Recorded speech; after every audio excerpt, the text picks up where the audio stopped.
the foundational principles of America, Christian foundations. That's what we want to do. Now, our website has a tagline on it. It's shermanforiowa.com, and it says, restoring the foundations of freedom. So that's not just a cliche for a political campaign. That is my heartbeat. It's what I've been doing for 4 decades. And so we want to restore the foundations of freedom. There's a block of granite up by the Capitol building, and it says, it's got an inscription engraved in it. It's by George Mason, who said, if free people do not examine their liberties and how they were obtained, they risk losing those rights. Yeah. And of course, we believe that where the Spirit of the Lord is, there is liberty. And so that's one of the things that people need to learn, is that our freedoms come from God. That's embedded in our Declaration of Independence. It's embedded in the Iowa Constitution. Yeah. It's just embedded there. We just finished the biblical citizenship class here at this ministry. Mm-hmm. And it's opened the eyes of my heart like I've never seen before. And it's made me double down on a lot of things that I go, no, this was good. The reason the fathers put this in, there was a reason for that for the founding fathers.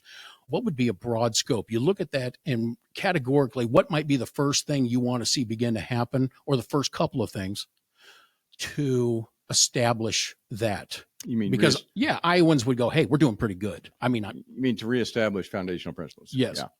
Well, I think we're already seeing some of those things. I mean, I've also studied the history of revivals and great awakenings all through history. Do you see those the same or different, if I can ask? Well, I hear people talk about revival. I hear people talk about great awakenings. Yeah, they're a little bit different. Okay. But I guess for our purposes today, they would be pretty synonymous.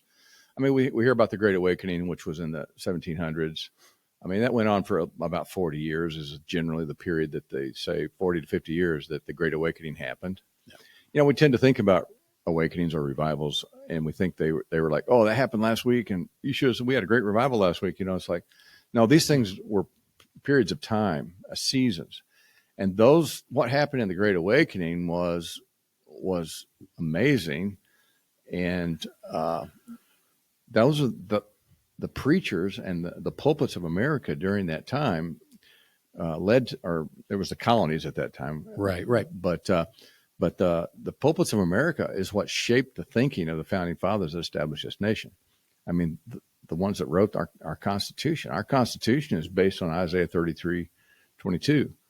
The Lord is our judge, our lawgiver, and our king. Well, that's the executive, legislative, and judicial branches right there. And so, there's so much in the scripture, that provide the foundation for our form of government. Yeah. And so I think we're beginning to see that.